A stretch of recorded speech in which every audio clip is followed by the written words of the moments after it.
Now that the Moro Arc has concluded, many Dragon Ball fans can say that overall it was a pretty entertaining arc. But there were a few controversial points along the way where the Moro Arc dipped in quality, ruining the overall experience for many readers. One of these moments was no doubt Goku giving Moro that Senzu Bean in chapter 65, leading many to question why he made this mistake again after he learned his lesson way back when he gave Cell a Senzu Bean. Is it possible that it was just bad writing and bad character portrayal? Absolutely. But I want to see if I can understand Goku's thought process that led him to do it again. We're gonna try and make some sense of why he repeated this mistake right now.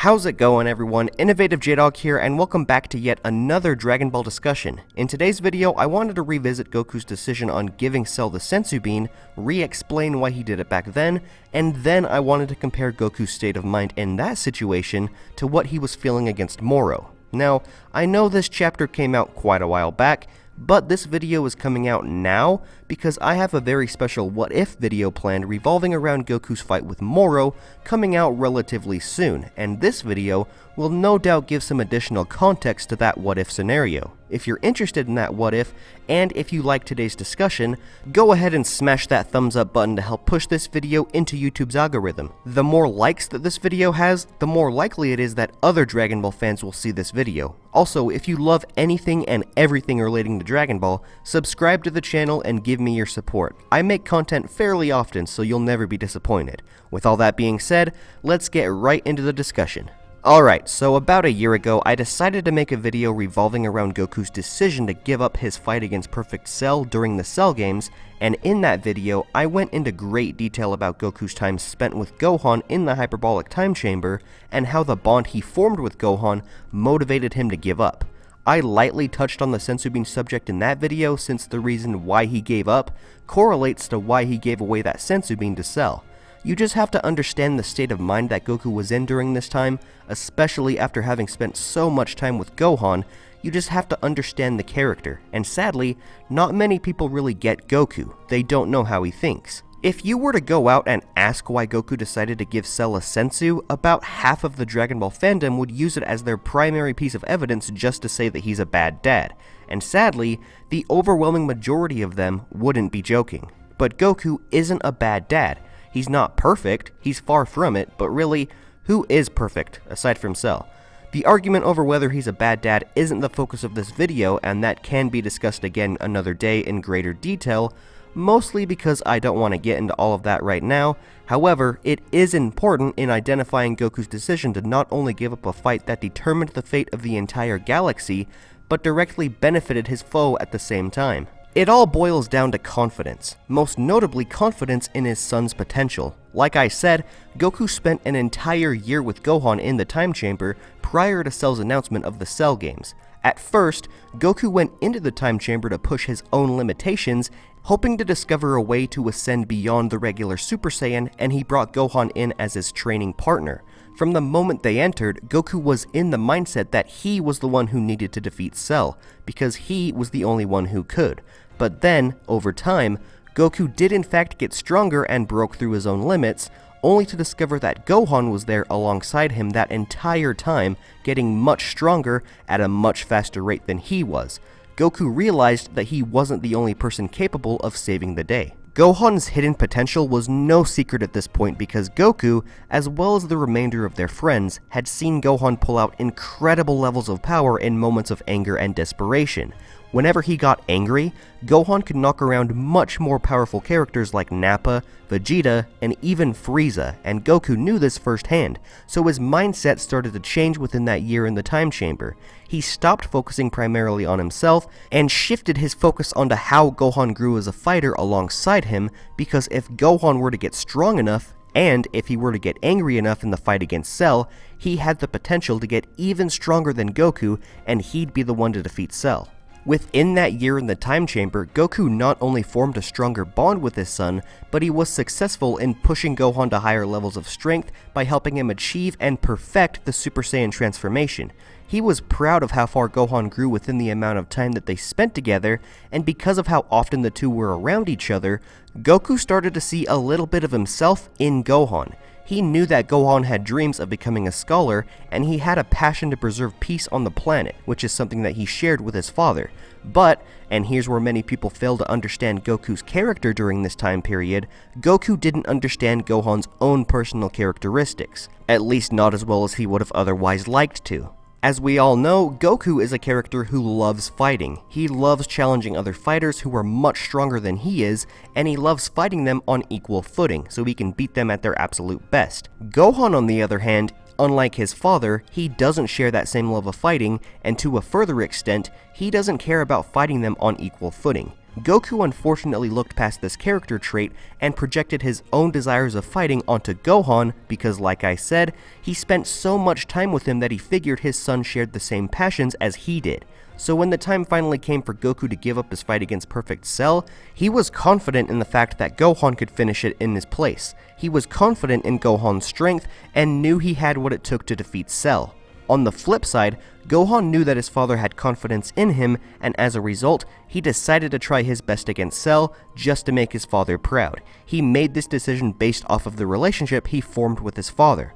But when Gohan actually stepped up to continue the fight against Cell, Goku did the unthinkable and gave him the opportunity to fight Gohan on equal footing, which is something that he himself would have wanted. And this is where Goku immediately turned half of the fandom around on him because they don't understand why he did it. He did it out of confidence for his own son, and he did it because he projected his own desires of fighting opponents on equal footing into Gohan. He figured that if he wanted to do something, Gohan would want to do it also. That's just what a father does to his son.